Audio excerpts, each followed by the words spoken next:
Good afternoon, and welcome to Talks at Google in Cambridge, Massachusetts. Today it is my very great pleasure to introduce one of my favorite writers, Brock Clarke.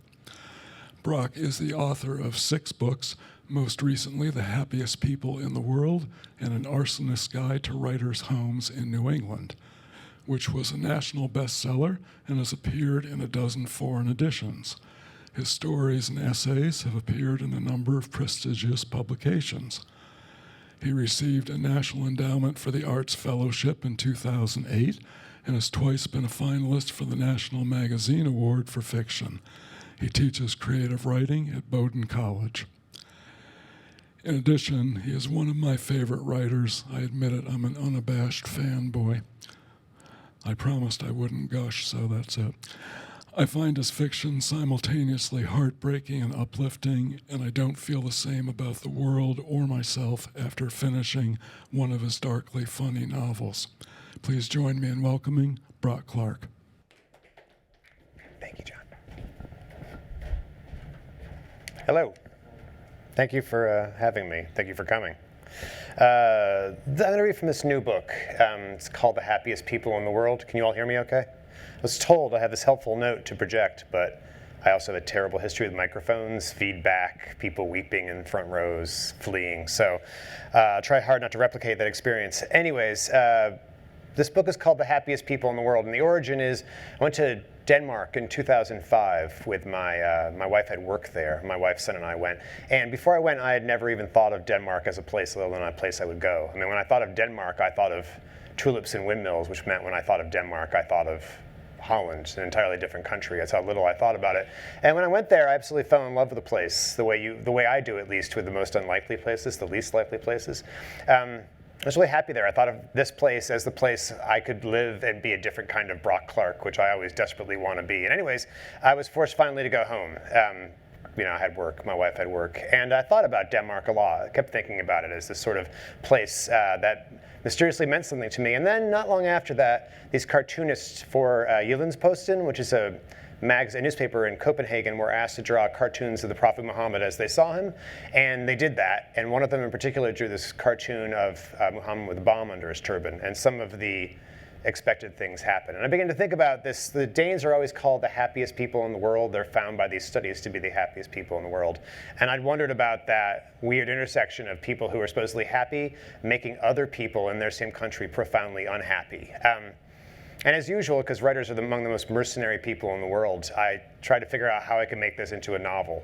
I could get something out of it. So what I decided to do, and I could talk about this later if any of you have any questions, was to create a cartoonist, a fictional cartoonist who then, well, you'll see, a fictional cartoonist in this faraway place in Skagen, Denmark.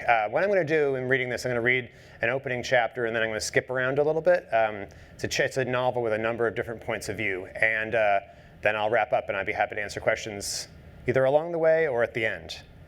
So again, thank you. Some swearing in here, as usual, I apologize. I'm doing my best to keep it clean. I did this weird presentation. I gave a reading at Clemson University this past weekend, and I made the mistake of agreeing to talk to a bunch of high school students, and the thing I was talking about, I couldn't clean it up. It would make no sense, and I pretty much got run out of the state of South Carolina. So I'm going to try really hard to keep it cleaner, although I'm sure it doesn't matter to you. Okay.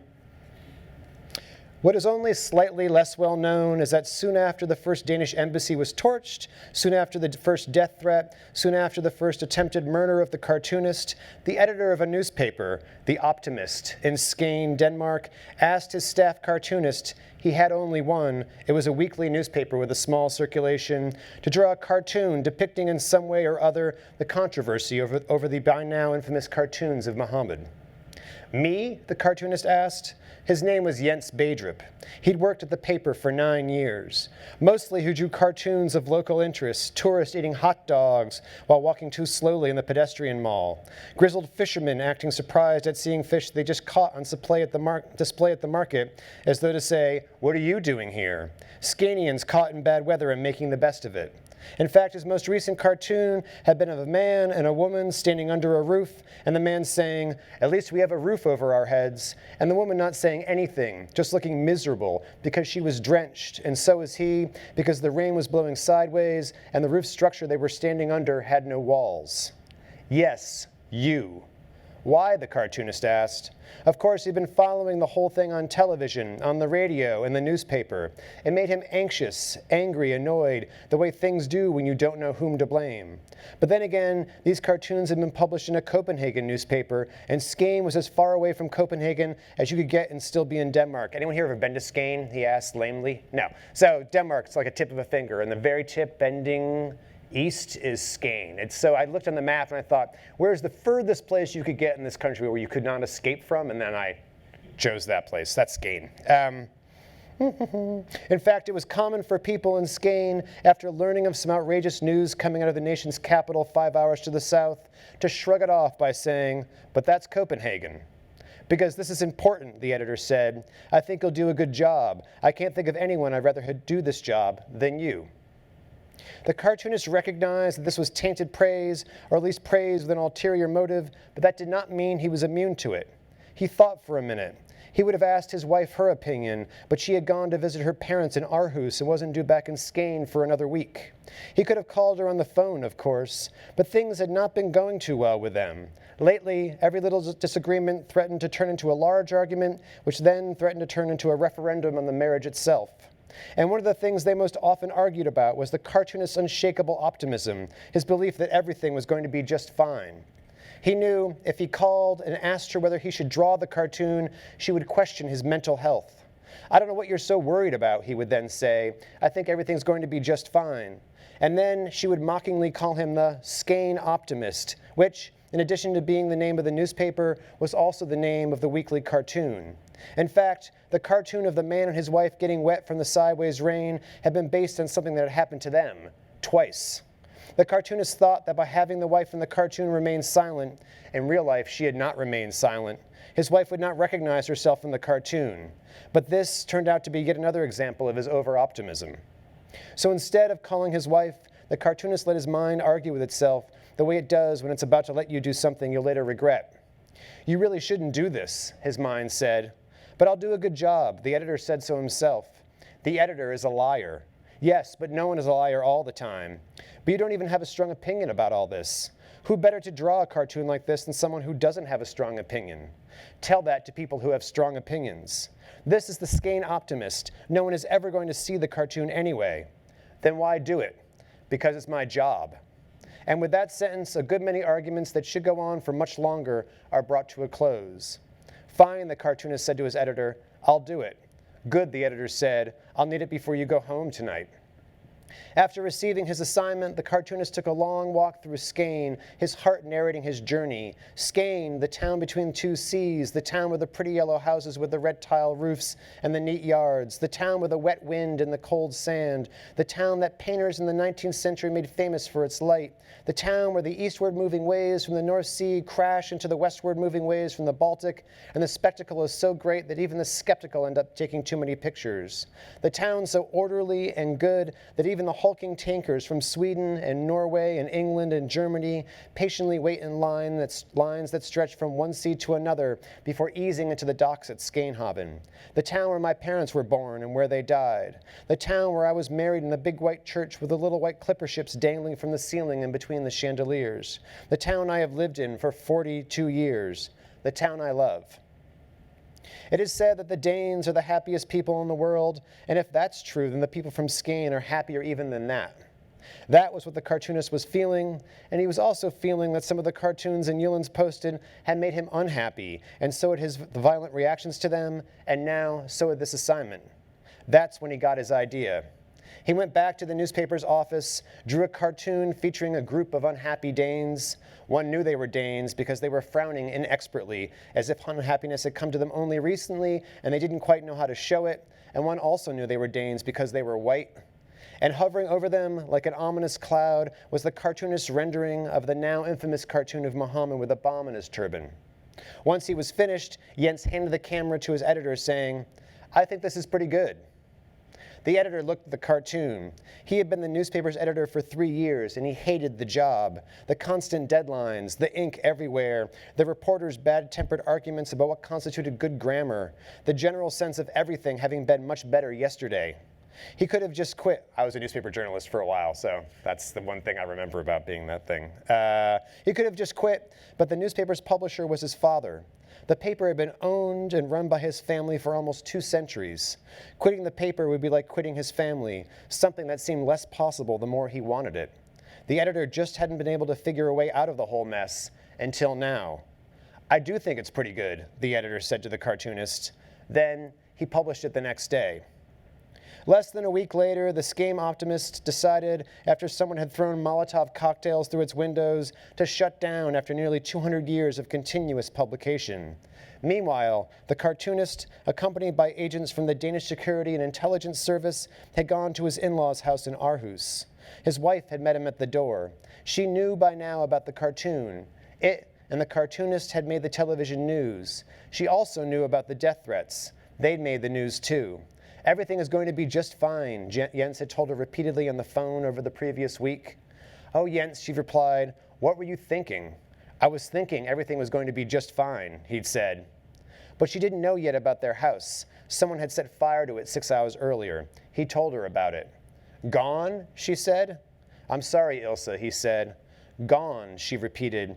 Her eyes were far away. He could see her seeing their house, their marriage. Gone, gone. Skane would be gone for her too. Jens would always want to go back to Skane, but the agents told him he wouldn't be able to because of their plan for him. Ilse would be able to go back there if she wanted, but she wouldn't want to. She was from Aarhus. That was her home. For her, Skane would always be the small town with the burned-down house and the ruined marriage, and that, to Jens, felt like the worst thing that had ever happened to him. Where will you go? She asked him. He cocked his head toward the car idling in the street behind him. They're figuring that out right now, he said. And then he told her the plan. The plan was for the agents to announce that Jens had been killed in the fire. The agents had recommended this. They told Jens that whoever had set the fire wouldn't stop trying to kill him until he was dead. So they were, with his permission, going to declare him dead. It's the best way, Jens told Ilse, repeating what the agents had told him. He looked to see whether Ilse understood all of this. She looked back at him with big, solemn eyes. What do I have to do? She asked. You have to act like I'm dead, he said. She nodded. I can do that, she said. After that, neither Jens nor Ilse seemed to know what to say. Jens fought off the urge to tell her again that everything would be just fine, even though he really did believe that was true. He also fought off the urge to tell her that he was scared, although that was true too. Because what do you say when a marriage ends like this? Jens pictured a cartoon in which a man and a woman, the woman standing in front of a burning house and the man in front of an open grave, handed oversized wedding rings back to each other, the woman saying, well, that was a mistake. And then Jens turned, walked to the agent's car, got into the back seat, and closed the door. The car drove off. There were 2 agents in the front seat. Jens was by himself in the back. After a moment, he said, that was horrible, but I do think I got through it fairly well.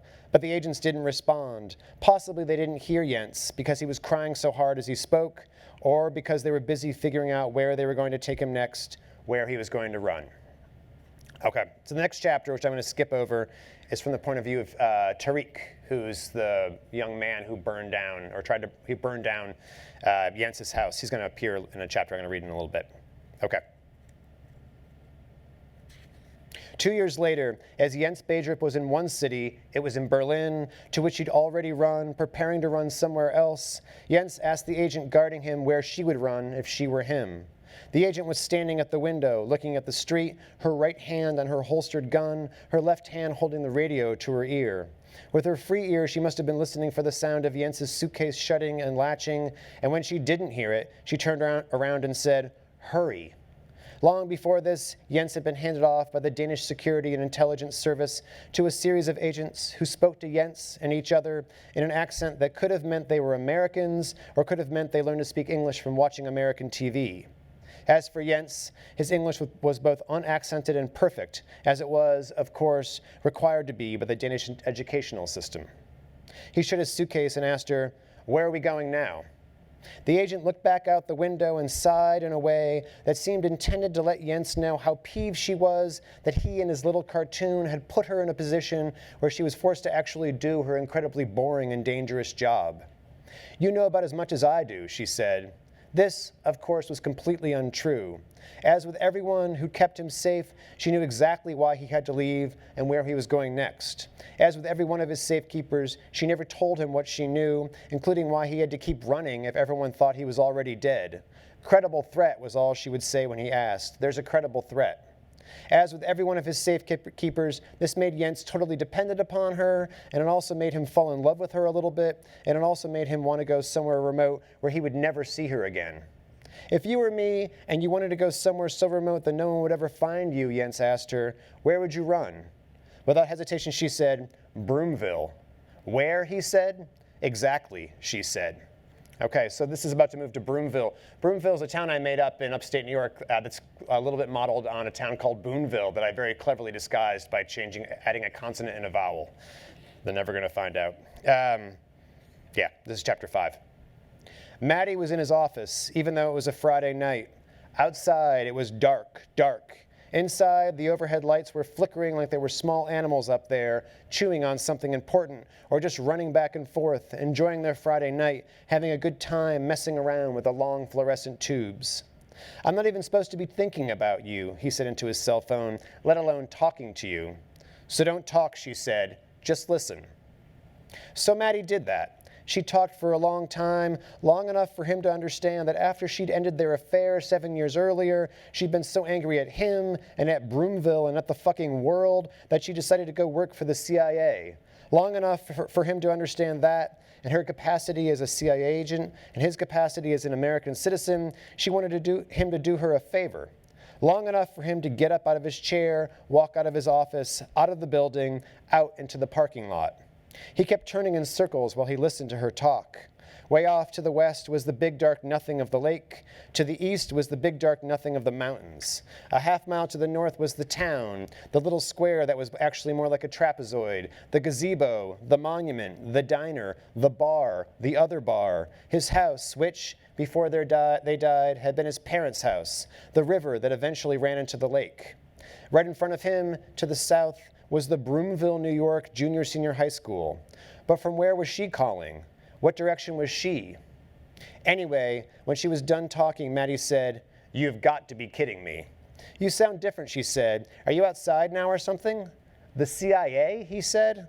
"I bet you're standing in the parking lot," she said. "How does someone just end up in the CIA?"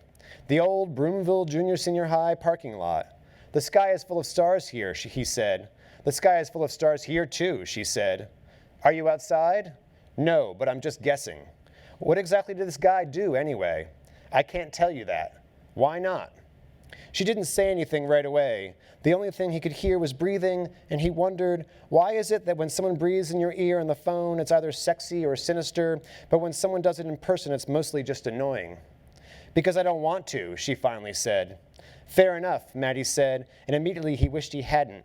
She had once accused him of saying that, fair enough, way too often and in response to things that weren't fair enough at all, and then they'd gotten into a big fight about it, his gist being that she'd have to be such a bitch, and her gist being she wouldn't have to be such a bitch if he didn't say fair enough all the time. "There are no jobs," he said.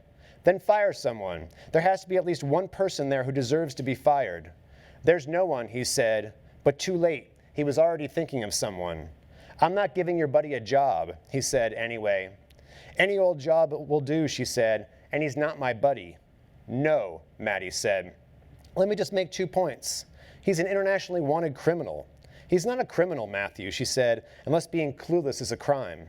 "But he is internationally wanted," Maddie said. "People are trying to assassinate him, and you want me to give him a job in a school full of children." "But that's one of my points," she said. "People are trying to assassinate him here. People get assassinated here all the time, but no one ever gets assassinated in America." "What about Martin Luther King Jr.?" he said. "What about Abraham Lincoln?" "Well, there are obviously exceptions," she admitted. "What about the Kennedys?" "Fair enough," she said, and then they both laughed. "I have missed you," Maddie said. "That's my other point," she said. Okay, so Maddie he fires his guidance counselor, and then gives the cartoonist the job as the guidance counselor, because that would happen. I chose that because no one really knows what the hell guidance counselors do, and so it seemed like the most mysterious job I could give him, in my opinion at least. I've just offended probably someone who's related to a guidance counselor. I actually gave a talk once, and this woman got up and at that moment when I just said that and walked out. She was a guidance counselor, as it turned out. So you'd think I would learn. And I haven't learned. And then so fast forward a few days, and Jens shows up. His identity is he's now Henry Larson. He's got a fake name, and he's also pretending to be a Swede and not a Dane, because the theory is his English is too good to be anything but a Swede or a Dane, and so obviously it's better to be a Swede. Yeah, Maddie's the principal that you have. And he's now speaking, Henry/Jens is now speaking to Maddie's wife, Ellen, who's the owner and proprietor of the bar, the Lumber Lodge in town, one of the 2 bars. Everyone got that? No, it's an autobiographical novel, clearly. By the time they got outside the Lumber Lodge, it was snowing. Snowing. Evidently, Ellen felt the same way. Snowing, she said, but then she looked up and got a snowflake in the eye. Oh, wow, she said. She blinked rapidly and then began tugging at the underside of her right eye. Does it hurt? Henry asked. It's only snow, Ellen said. But yeah, it does hurt a little. She tugged her eye again, then blinked slowly, once, twice, 3 times. I really should wear glasses, she said. They would protect your eyes from the snow, Henry said. And Ellen blinked once more and then looked at him with wide eyes. Instead of contacts, Ellen said. Contacts, Henry thought, and then he thought, this will be obvious, I don't speak Danish in a second. And then he thought, contact lenses. He wore them too, special contact lenses that helped correct his nearsightedness and also made his blue eyes brown. Anyway, it had apparently been snowing for a while because there was a rusty blue pickup truck parked in front of the lumber lodge and its windshield was covered with snow. Ellen got into the driver's side of the truck and Henry into the passenger side. Ellen then did several things in quick succession. First, she put the key into the ignition and turned it, which started the truck with a roar and then a rattle. Then she turned the windshield wipers on, but the snow was crusted on the glass and wouldn't wipe off. It's cold out there. Henry offered to get out and scrape, but Ellen waved him off. It's cold out there, she said. Then Ellen turned on the defrost and cold air came blasting into the truck. Then she turned on the radio. A man's voice came out. He was talking about the weather.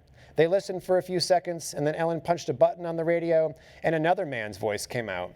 Henry recognized it immediately. Sports talk radio sounds the same no matter what language it's spoken in and what sport is being discussed. They listened to that for a few seconds, and then Ellen punched another button, and another man's voice came out, talking about politics. After a few seconds of listening to that, Ellen turned off the radio. She lit a cigarette and smoked it halfway to the filter before glancing at Henry. The glance was half dare, half apology. Maddie doesn't like to see me smoke, she said.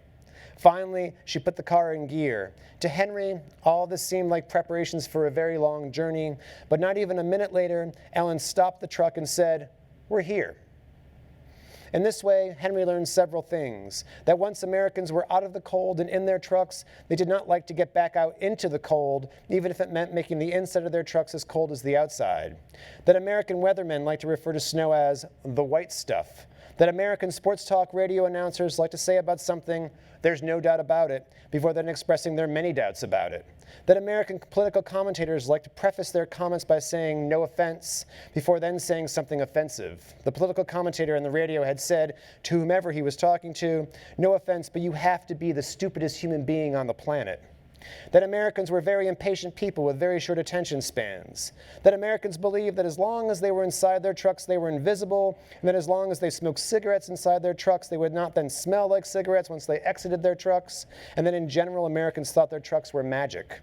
That while Europeans tended to think of Americans as people who like to drive incredibly long distances in their pickup trucks, in fact, Americans like to drive incredibly short distances in their trucks as well. These were the lessons Henry learned about Americans during his first minute in Ellen's truck, and not once was he forced to reconsider them during all his days in Broomville. Ellen put the truck in park, but its engine was still running, its wipers still wiping. It was difficult to see anything but snow. The truck headlights were full of it. "Does it always snow this much here?" he asked. "Why? Doesn't it sound like this where you're from, too?" "No," Henry said. "Because, really?" Helen said. "Because when I see Sweden, I see snow." Of course, Henry said, "but then I'm from southern Sweden." "It doesn't snow in southern Sweden?"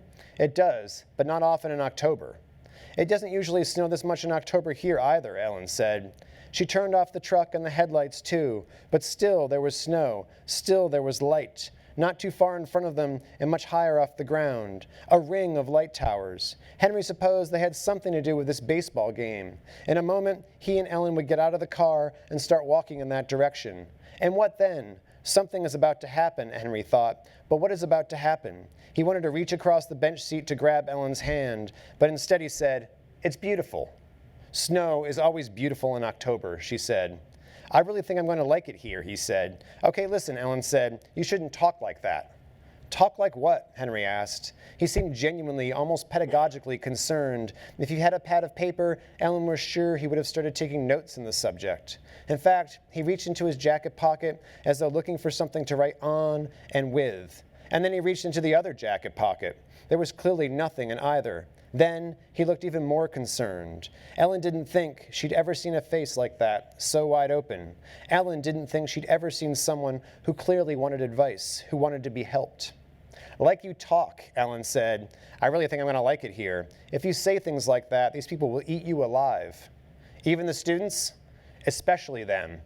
"What should I say?" "Maybe you shouldn't say anything," she said. Ellen remembered when Kurt's her teenage son, when Kurt was younger. She would say something he didn't like, and he would just stand there with his arms crossed, frowning, evidently waiting for her to say something else, which she inevitably did. She explained this to Henry. "You should just go like this," she said, and then she demonstrated. Henry did it back, and when he did, Ellen thought of a younger Kurt, and a younger Maddie, and a younger self, and suddenly she became so lonely for that time and those people. "Are you all right?" Henry asked. "I've been a little lonely," she said. Henry didn't say anything back. He just frowned at her as though he disapproved of the inaccuracy of her declaration. "I'm so lonely," she said. "I've been so lonely for such a long time." Still, Henry frowned. Ellen remembered this now. She remembered feeling that she would have done anything or said anything to get that look off Kurt's face, even tell the truth. "I've been so lonely ever since Maddie told me he'd been cheating on me." The frown disappeared. "That's more like it," Henry's face seemed to say. Okay, 2 years later. Henry is engaged to be married to Ellen. Ellen has left Maddie. This becomes more and more soap opera-ish the more I speak about it. And anyways, Tariq, who's the young man who's burned down the cartoonist's house, is racked with guilt because he thinks he's killed the cartoonist, and so he's going to find the widow, what he thinks is the widow, and confess to her. He's not been arrested all this time. The high school, by the way, that Henry is about to be employed in, or is employed in, is full of CIA agents who are posing as like social studies teachers and janitors and such. It's a ridiculous book, if that's not totally clear by now. All right, I say Tariq. I'm sorry. That Tariq is one of the two men who burned down the newspaper's offices. Soren is the guy who's about to apologize. Soren thought it would probably be difficult to find the address of the widow of a cartoonist whom he murdered in what the newspapers had called a terrorist firebombing, but that was not the case. It hadn't been difficult to find the cartoonist's address either. It hadn't been difficult for Soren to burn his house down or for Tariq to burn down the newspaper's offices. It hadn't even been difficult for them to escape capture after the firebombing, after the newspapers had reported that the cartoonist had died in the fire Soren had set. No one from the police or the Danish security or intelligence service had ever questioned them, even though there were barely any Muslims in Skane, and even though it had been the only murder committed in Skane that year, and the year before that, and so on. Murder, murder, blood, blood, that was the difficult part, having the words murder and blood crawl through his head for the past 4 years. Although he supposed the murder hadn't been easy for the cartoonist either, not to mention his widow. Anyway, she lived in Aarhus, just a couple of hours south. The newspaper reports had given him her name. The internet had given him her address and then directions how to get there. But first, Soren had to borrow his dad's car. So he went home, which was less than a mile from the boatyard where he and Tariq worked, right across the street from O.C. Trawl, where his father worked, making fishing nets. His house was the house in which Soren had grown up and in which he still lived. It was yellow, of course, and had a red tile roof, also of course. His parents' names were Farouk and Banan, but they had named him Soren, although their last name was Korkmaz. As far as Soren was concerned, they might as well have named him Dane, son of Turks. Soren walked in the front door. His father was sitting on the couch watching professional handball on TV. Handball was his father's favorite sport, even though he didn't understand the rules, because pretty much no one understood the rules. You were allowed to run and leap and catch and hurl the ball, except in some circumstances, for some mysterious reasons, when these activities were forbidden. Kolding and Alberg, Soren's father said, "Don't tell me who won." "What?" "It was actually played last night," Soren's father said. "They were playing it on TV now. Don't tell me who won." Soren sat down next to his father, who smelled of salt and fish, even though the nets he made hadn't yet touched the sea. Or maybe it was Soren himself who smelled that way. He watched the handball for a minute, but then it started to hurt his eyes, so he looked out the front window. It was dark, and darker still with the fog, which came right up to the window. A deep-throated horn blew out there somewhere, and the fog seemed to get somehow even thicker against the pane. It was one of those times when it was difficult to imagine that it wasn't 6 o'clock everywhere in the world. Soren turned back to the TV and saw a bunch of rangy white men in knee and elbow pads hugging each other. "Goal?" he said. "I believe so," his father said. "I don't know how you can watch this stuff." His father shrugged. "It's better than making nets," he said. This was the way Soren's father always talked. Something was always better than something else. When his wife, Soren's mother, had died several years earlier of breast cancer, he'd gone back to work making nets the day after. And when someone had asked him how he could go back to work making nets so soon after his wife's death, he had shrugged and said, "It's better than sitting at home." "Can I borrow the car tomorrow morning?" Soren asked. And then he added, "Don't look at me like that."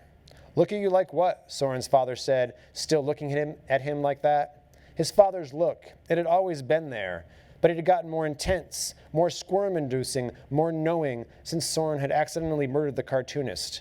Or was that just Soren's imagination? In any case, Soren didn't know how much longer he could take it. The look that was made up of a litanies of don'ts. Don't disappoint me. Don't make me look bad. Don't make your people look bad. Don't you know we moved to this country so you would be your own person? Don't be someone else's person. Don't forget that you're my son. Don't do anything stupid. Don't hurt the car. Don't hurt yourself. Don't you know that your mother told me before she died not to let anything happen to you? Don't you know I'd die if something happened to you? Don't make me die. Don't kill me. Don't kill yourself. Don't kill anyone else. Don't get caught if you do. Don't do anything terrible. Don't you know that I love you no matter what terrible thing you've done? Don't forget that. Don't do it again. Don't make it worse. Don't you know I know everything about you? Don't cry, for crying out loud. Don't cry, because then I'll cry. Just don't. Do not. Just don't forget to put gas in the car, Soren's father said, and then he turned back to his handball. I'm going to stop there, I think. And I would be happy to take any questions if you all have them. So what happens then, briefly, is that the CIA agent, for a number of reasons that only exist in novels, makes Soren, blackmails him into going to Broomfield to try to kill Henry. And yeah, that's the last half of the book, the series of stories connected to that.